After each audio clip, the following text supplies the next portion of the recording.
everybody, it's me, CNB, and today I'm back with another ASMR video. Today we are going to be doing something that I haven't done in quite some time.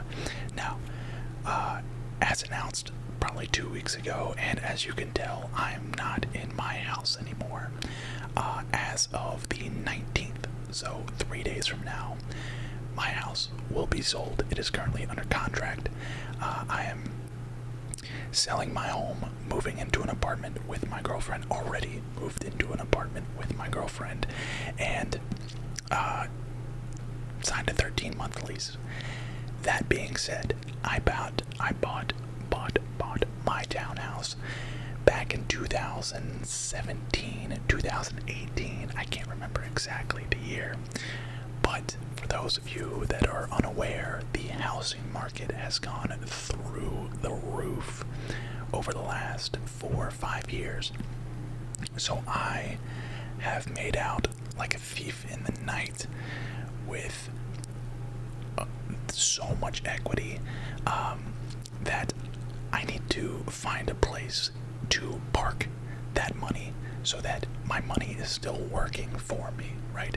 So when you buy your own home, you buy a house with the hopes that, or not really the hopes, with the knowledge that down the line that house is going to be more valuable than when you bought it, which is exactly what happened to me.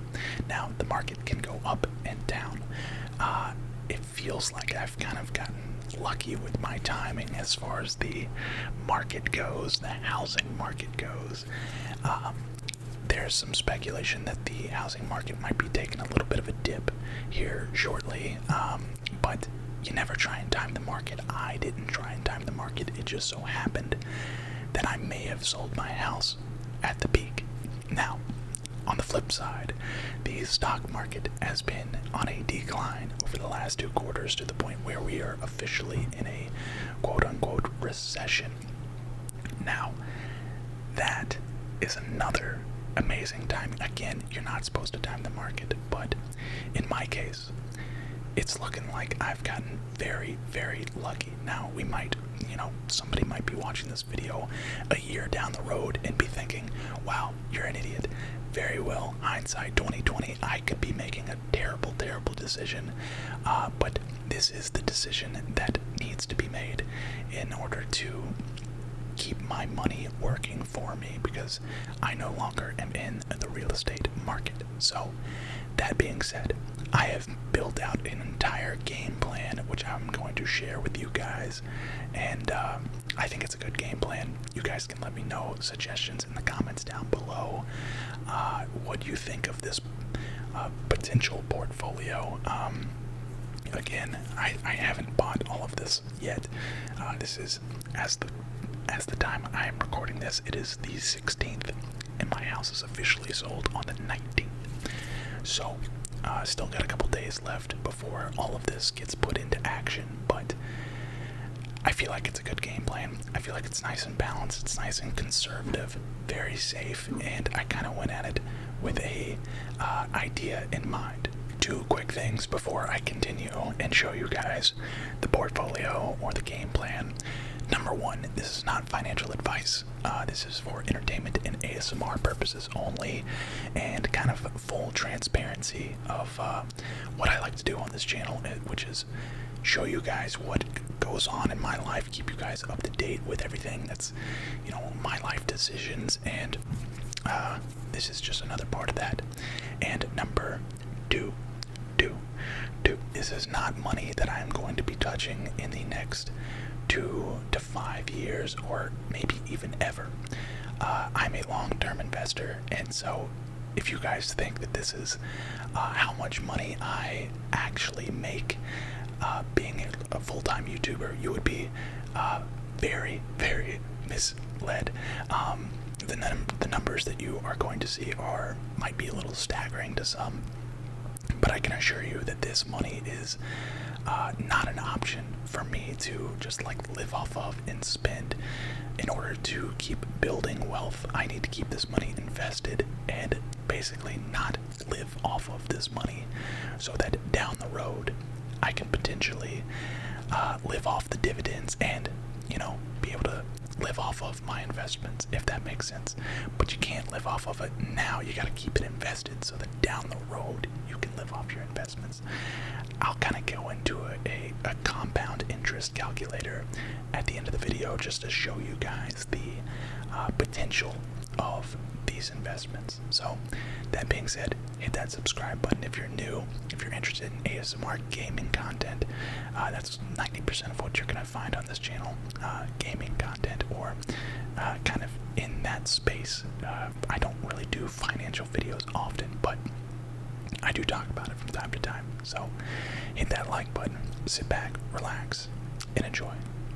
Alright, so here is my Google spreadsheet. Now, this might be overwhelming at first, but I assure you it's quite simple. Basically, we have a chart of assets, the price of the asset, how much equity I plan on putting into said asset, which with a simple formula will give me the number of stocks or the quantity of stocks that I will be able to buy of that asset. I went ahead and added a column of dividend per share, and I calculated this conservatively, right? So some of these assets pay different amounts of dividends per quarter, based on how the companies did, or, you know, an average of all the dividends that each of the companies pay that are in that ETF or in that index fund. And so it can kind of fluctuate. Now, when I plugged in the dividend per share on this spreadsheet, I went very, very conservative. So I went on the minimum side of how much dividend I would be paid per share, and you'll see why I did that down the road and later on in the video. And then I also added a year-to-date return column here, which shows you just how good or bad, mostly bad, each of these stocks or ETFs or, you know, index funds have done since the year 2022 started. So down the left side we have VOO, QQQ, SPY, VTI, VYM, OUSA. Now, VOO is Vanguard, the S&P 500 ETF. Now, it basically weighs the top 500 companies in the S&P 500 and manages that for you, basically. So you buy into a broad spectrum of the S&P 500. That's essentially what VOO is. QQQ is the Invesco Tech Trust. Basically, the top holdings of this are like Microsoft, Apple, and a lot of this has crossover, right? A lot of these have the same companies throughout all of them. They're just maybe weighted differently. Some of them might have, you know, more of a risk in, like Tesla, which is like a highly volatile stock, whereas others might not even have Tesla at all, or you know, might be more tech. One might be more tech versus, like QQQ is very tech based, versus like VOO is more just like S&P top S&P companies based, if that makes sense. I know a lot of this might be very confusing to some of you, but just know that each of these ETFs have hundreds, if not hundreds, well, tens, if not hundreds of companies that they invest into. So basically, these top six, VOO, QQQ, SPY, VTI, VYM, and OUSA, spreads my money across hundreds of companies. Hundreds and hundreds of companies. And as you can see, that is where the bulk of my equity is going. Now, where did I get this equity? as you can see in the bottom left-hand corner, we have my home info. Now, I sold my home for $375,000. Like I said in the beginning, the housing market has gone absolutely insane over the last 3 to 5 years. I almost doubled the value of my home in 5 years, which is unheard of. Absolutely insane. We are living in very strange times as far as the home value, the housing market has gone. And me personally, and again, disclaimer, this is not financial advice, I don't think it can sustain like this. I think we are due for a dip in the housing market. I don't know about a housing market crash like in 2008. I don't think that's possible, but I wouldn't be surprised if we see a little bit of a dip in the housing market. So that was how much I sold it for. And of course, when you sell your home, you have to pay commission to the real estate agent, which I sold my house for sale by owner. So I was my own real estate agent. But unfortunately, the buyer has a real estate agent. So the buyer's agent gets a commission of 9,375%, which was 2.5% of the sale, which I negotiated down. And then we have $170,000 left on my note, which is basically how much money I owe on the loan, on my current loan. So I have to pay that back, right? Which leaves me a profit of $195,000. So I'm going to have $195,000 of profits to now spread across a investment portfolio, and that's what you see here. So we have 30,000 into VOO, 20,000 into QQQ, 30,000 into SPY, 20,000 into VTI, and 25,000 into VYM. Now, the reason why I kind of weighted some of these higher, right, is because they have a higher dividend per share, which it doesn't. I should have put the dividend yield here instead of dividend per share, because dividend per share isn't really a good indication of how much money you're getting per share. More so the yield percentage is what you want to look at, which I did not add to this chart, and I should have added. I used to have it and then I deleted it. I shouldn't have deleted it. I should have left it there. But basically, for every share of VOO I will be paid. Conservatively, this will be different every month, like I said. But conservatively, if we go and look at VOO's dividend history, you will see on June 29th they paid out $1.43.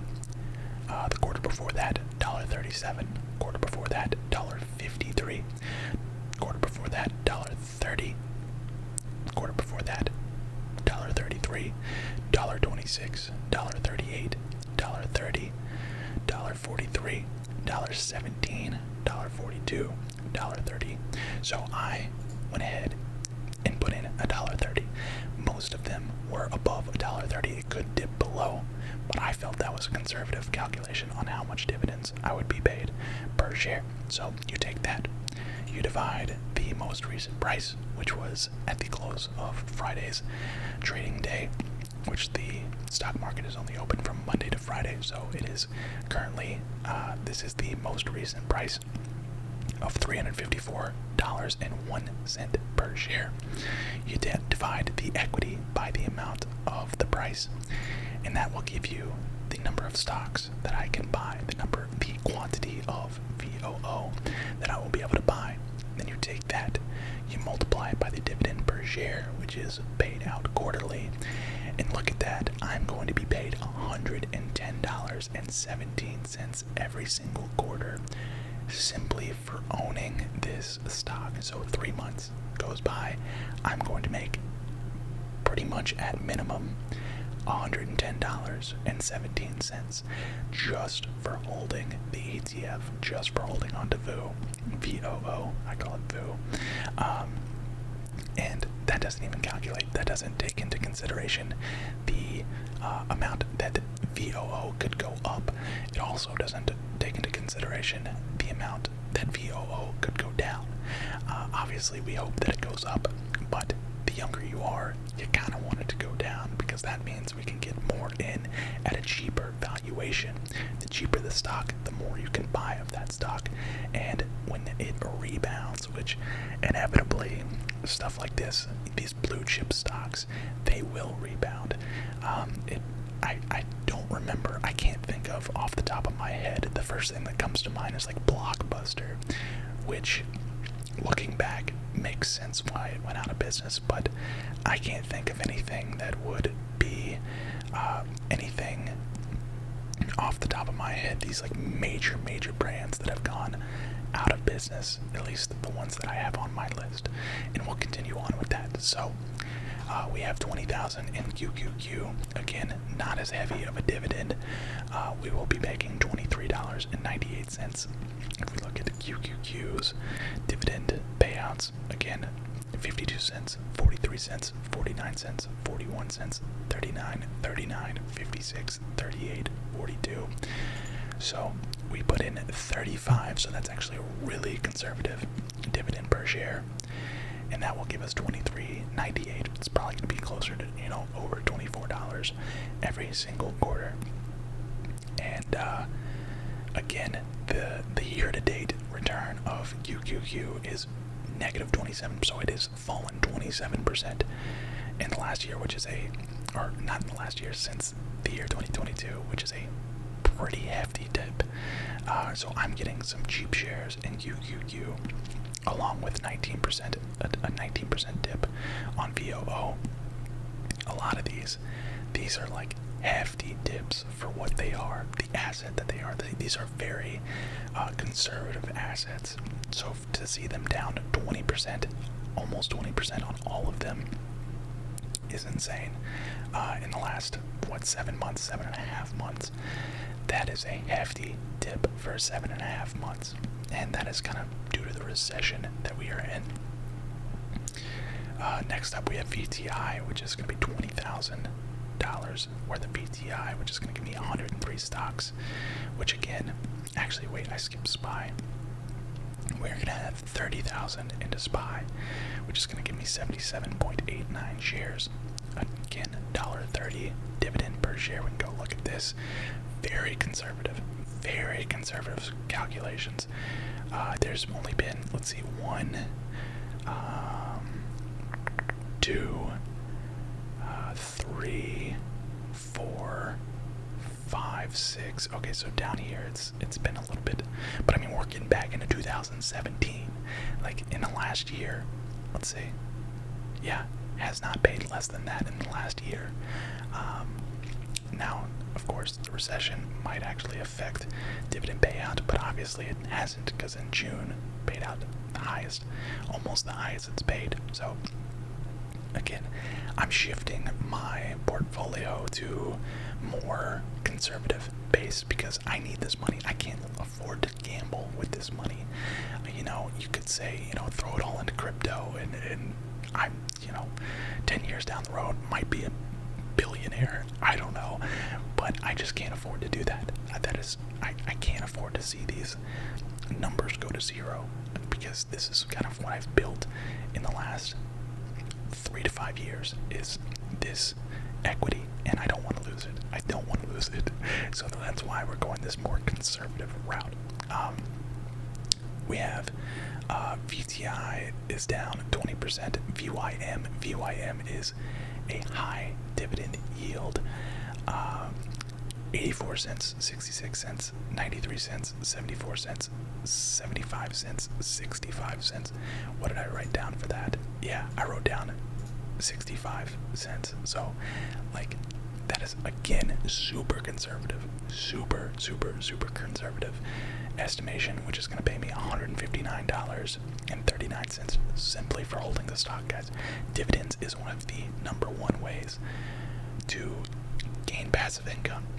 Somebody that I've been watching a lot of lately is Kevin O'Leary from Shark Tank, who basically his one of his like top rules in investing is he doesn't buy, he rarely buys stocks that don't pay dividends, which I really like the idea of, because you know, a stock, take Roku for example. Roku is the perfect example.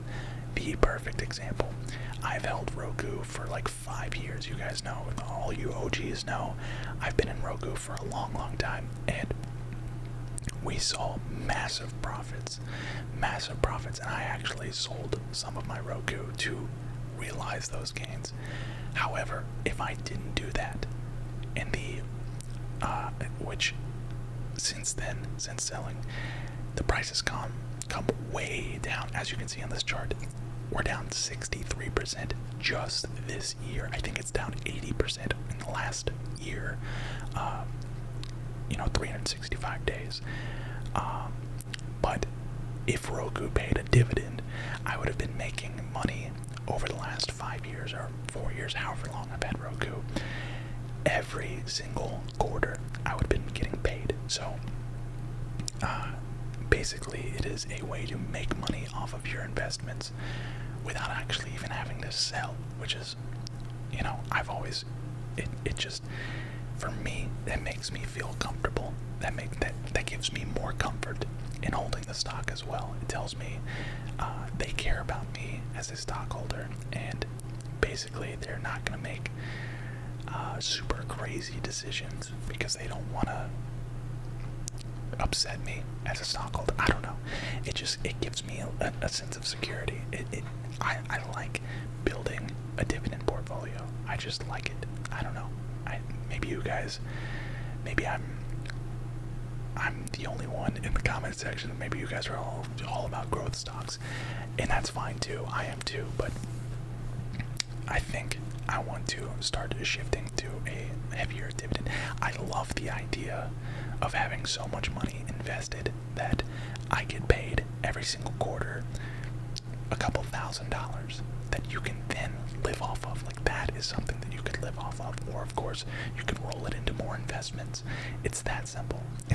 We'll take a look at a compound interest calculator at the end of the video, but we got more stocks. So that is all of the, speaking of Kevin O'Leary, OUSA is O shares. I think it's what is it? Yeah, O shares, Alps, O shares, USA, quality dividends.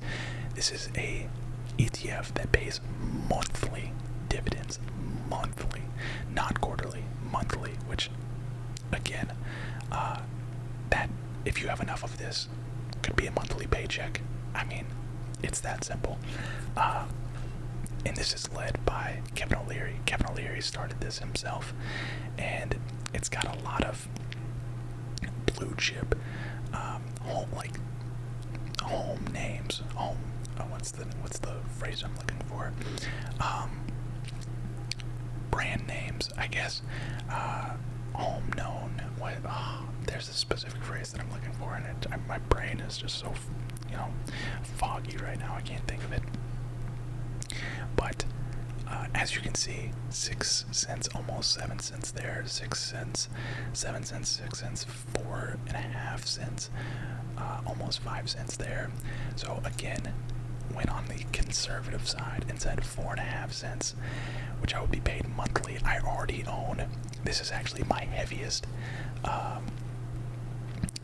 I think I own like over $10,000 worth of OUSA already. So I'm going to be adding to that position another $10,000. So this is actually going to be, all the numbers that you see here will actually be more, because I already own most of this stuff. But let's move on. Something that I do not own is JP Morgan. This is gonna be my bank play, and not only that, of course, to fit this new strategy, $1 dividend every single quarter for every share that I own. They're going to pay me $1, and you can look at the history. It has gone way up over the last 8 years, 10 years almost. 10 years ago it would have been 38 cents a share. Now we're looking at $1. PE ratio of 9 is pretty healthy.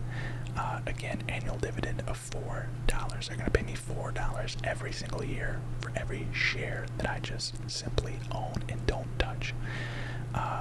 JPM recently had some news about, I think like they had some bad loans, but I'm not worried about that.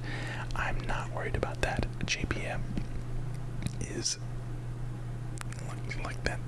They can fudge those numbers. They can make, a lot of the times these companies make their financials look a certain way, purposefully, and I don't know. I think JP Morgan is going to be just fine. We can look at the summary. Again, not financial advice, but 6 months, look at that. Year to date, look at that. 5 years, we are, I mean, this is still an upward trend. Max, look at this, used to be $34 a share back in 2012. Again, this, I see this as a prime buy opportunity. If it drops below, like the $85 mark, that's not good. I'd even say like the $100 mark, I'd say that's not good. I think, let's see, what are we looking at here? Earnings per share, $12.46, which is kind of heavy. Market cap, 331, what is that, trillion dollars? No, $billion, $331 billion. Again, it's my bank play. JPM will be just fine. They will be just fine. We're opening up a new position with them. $5,000 is going to go there, which will give me 44 stocks, which is going to basically pay me $44 per quarter, or let's see, what would that be? 44 shares times 4 is going to be 488. What is that? $174 this year? No. Yes, something like that. $170 plus just for holding it over the course of the next year. And again, we could see a bigger dip. It's down 30% year to date, but that's my bank play. I feel comfortable with that, and I might, if some other banks start over outshining JPM, then maybe I open new positions with other stocks, other positions. But I feel comfortable about having a JPM for the long term. Another one, of course, Walmart, WMT.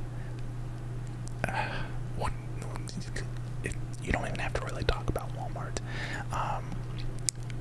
Heavy dividend payer, 1.79% dividend yield, 2.24 annual dividend. Walmart is everywhere, and from what I've heard, Walmart has been killing it with their online sales. They are kind of competing up there with Amazon at the moment. They've done well with, as far as like delivery goes. You can have products from Walmart delivered, which I think is a huge benefit that Amazon has. Amazon is one of the best when it comes to, obviously they were like kind of the first in that space. Like, they will deliver anything to you. If you need something, go on Amazon, buy it. Chances are it'll be delivered to you within like a week, and boom, there you go, you have it. The same with Walmart. You can kind of do the same thing with Walmart, but the thing about Walmart is they pay a dividend, and they have brick and mortar stores that you can go to. I think they're more of a complete play. There's not Amazon brick and mortar, which I don't really believe in brick and mortar anymore. Pretty much everything that I buy now is online, but you can buy online, or you can go to the store with Walmart. It's that simple. As far as the financials go, I'm not sure, but I don't see Walmart going out of business, and that's all I care about. 6 months, huge value drop here. I'm not exactly sure. Let's see. And of course, they're on like everybody's, dividend portfolio. Like, this is what you should buy for dividends. Look at the max. I mean, we're way. I mean, this is a healthy chart. This is a healthy chart, and I think it'll continue to climb. It'll continue to climb. It's Walmart. It's not going anywhere anytime soon. I feel like every city has a Walmart. If I like, I don't know. Microsoft is next. Love Microsoft. I love Microsoft's products. I like Microsoft's computers way more than I like Apple computers. I wish I liked Apple computers because I love their phones. Obviously, I love my iPhone. I just bought some AirPods. I have an Apple Watch as well. But as far as computers go, I love Microsoft. Again, we can look at Microsoft as a company. Dividend. They increase their dividend every single quarter or every single year over year.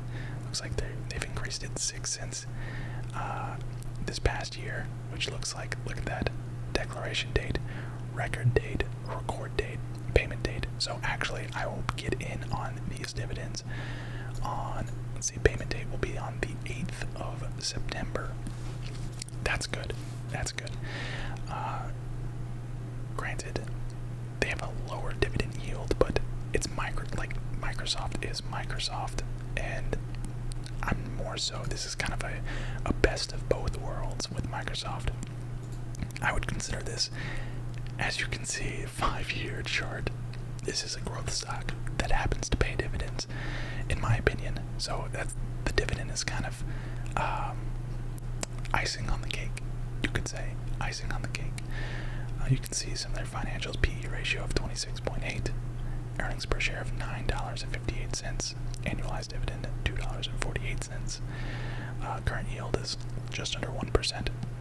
It's a technology play, computer software, prepackaged software. 1-year target $349.50.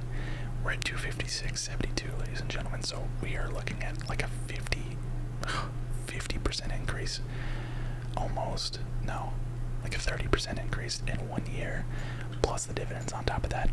It's Microsoft, guys. Again, not going anywhere. Not going anywhere. Johnson & Johnson up next. Dropping another 5,000 into Johnson & Johnson. Again, all 4 of these are going to be new positions for me. All 4 of these are new positions for me. Johnson & Johnson is another hefty dividend payer. They've increased their dividends every quarter, every year for the last 10 years. We are up to $1.13 per share. $1.13 per share. 2.58%. It's $178 per share. So I'm not going to be able to get too many. But if you look at the year to date, this is actually, I forgot. This is the one stock on this list that is actually green year to date, which tells me when the economy turns around, this might blow up.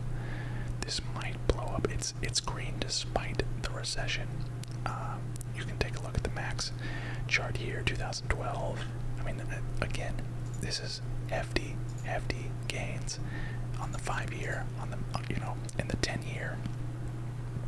This is a good looking chart. Johnson & Johnson sells just about everything. Oh wait, this is JP Morgan. I'm looking at the wrong chart. Year to date. Again, year to date, Johnson & Johnson, one of the only ones. JPM. Yeah, JPM was down 30%. Johnson & Johnson, wrong J company. Johnson & Johnson, the only thing year to date. And I was confused by that because, I guess you can only go back 10 years. But I mean, look at that. That is a beautiful looking stock. A beautiful looking chart, at least. Annualized dividends, $4.50, $4.52, 2.58%. 1 year target, 185. So again, it's not going to go up that much, but the dividend is what we want. We want that hefty dividend, and that's kind of the game plan. If it drops, it drops. That means I can just buy more and get more dividends every single quarter. It's that simple. You just keep buying, and in the long run, you win. In the long run, you win if you buy the right things, which I have not done recently, and that's kind of why shifting to a more conservative outlook, especially with so much money. When you have $195,000 that you're parking in the stock market, you want to go conservative, because 6% return on $195,000 is what? That would be like almost $12,000. So 6% return over a year would be 12,000, right? 6% of 100,000 would be 6,000. So 6% of 200,000 would be, we're gonna round up, say it's 200,000, would be 12,000. Yeah, that math sounds right in my head. Hopefully, I'm not completely throwing with that statement. So, like 12,000, a simple 6% increase in these investments means I'm going to make $12,000 in the next year for doing nothing. And then, honestly, lately 6% is more conservative than it's been. All on top of making those monthly, quarterly dividends. Those of you that have been with me for a long time, we got Apple, we got Uber, we got Tesla, and we got Roku. Buying all of the dips here. Buying all of the dips. I think Apple is the only stock that of these four that I am actually in the green on. Uber, massively red year to date, down 50%. I still believe in Uber.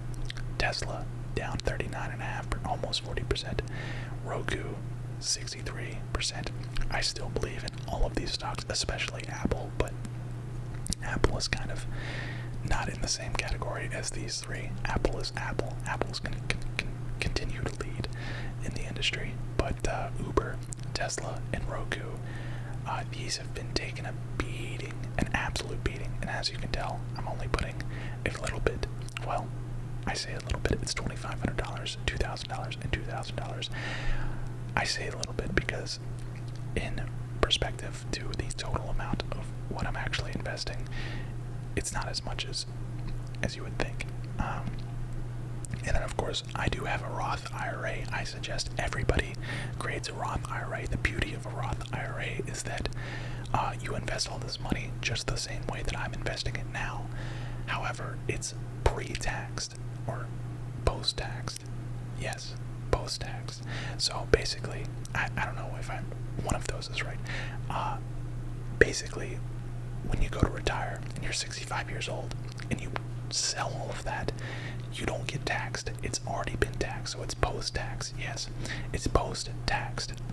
So all of the money that you pull out of that when you're 65, you're not gonna have to pay taxes on.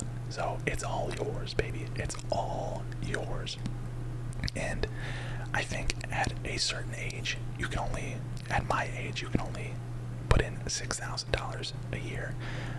But I've had that Roth IRA for many years, and I can't remember exactly how much I have in there, but that is retirement money. That is money I will never touch.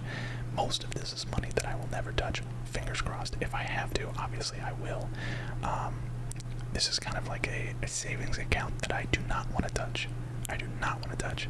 And I will refuse. I will do everything in my power not to touch, because I want this to compound, and I'll show you exactly what I mean here in 2 seconds. So, last thing, we got $25,000 in savings.